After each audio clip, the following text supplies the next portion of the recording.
Infinity War was full of surprising and shocking moments. While the ending may be the most surprising aspect of it all, there were many small cameos throughout the film that made fans a little giddy inside. And yeah, fair enough. So today we're taking a look at those cameos and breaking them down, along with examining the flip side of that. Absent characters that had us scratching our heads and speculating what their whereabouts could be. And of course, spoilers ahead, friends. Now to start us off, let's take a look at a character whose actor we all knew was going to be in the film leading up to its release. Eitri, who was played by Peter Dinklage. Additionally, there was speculation that Dinklage was to play one of Thanos' Black Order, but after the Black Order cast was revealed, fans were left pondering as to who Dinklage would be playing. We finally got answers about the Game of Thrones star and Thor's subplot when the God of Thunder pays the dwarves a visit to seek out a new weapon after his hammer got trashed in Thor Ragnarok. This is where we meet Eitri, and see that he's in a pretty dire situation. Prior to Thor's arrival, Thanos had visited the planet, demanding that Eitri make him the Infinity Gauntlet to hold the stones, or else he would destroy their home and kill off the race. So Eitri forges the gauntlet, but despite helping the Mad Titan, Thanos kills everyone anyway. While some critics may think that the character's inclusion was a little bit pointless, and that Thor could have probably figured out how to forge a new weapon himself, the character does do a very important thing during this encounter. He shows us that the mold for the gauntlet is still in his possession, and considering that the gauntlet at the end of the film is all burnt up, perhaps a new gauntlet will be crafted, and wielded by someone else in an attempt to reverse all of the damage that Thanos had caused, meaning they have to get all the stones away from him.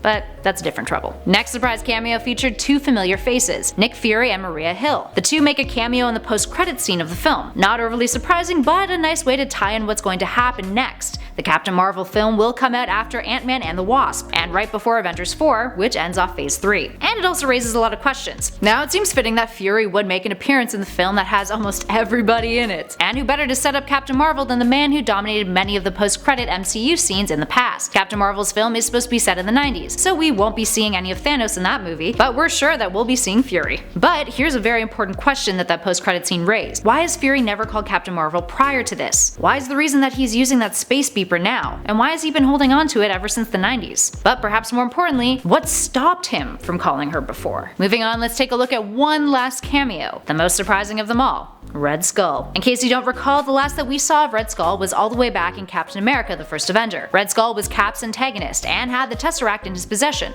the artifact that used to contain the Space Stone. At the end of the film, the character was seemingly disintegrated as the Space Stone opened up a portal up into the skies above, which shot Red Skull up into somewhere into the galaxy. While the character hasn't been a burning question on the minds of fans, people have still been wondering where he's at. Also, Hugo Weaving expressed his disdain towards comic book films, and never wanting to be in one again, so the character's return was a little bit surprising.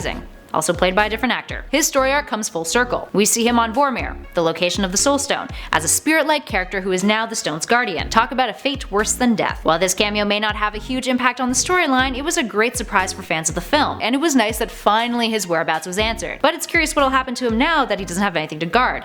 Perhaps this means we'll see him again? Pretty unlikely though. Alright, let's flip this over for a sec and talk about who wasn't in the film. Starting off with Valkyrie. Fans were a little confused as to why she didn't appear on the ship in that first scene featuring Thanos' confrontation with the Asgardians. Many different Asgardians are killed, but she isn't mentioned or seen at all. This is likely because producers didn't expect to see her character take off popularity-wise as big as she did. And in a film that already has 1 billion characters in it, it makes sense that some of the smaller supporting ones may have been excluded. That being said, having not seen her death is promising, and we may see her return as one of the only living heroes left. Then there was Hawkeye.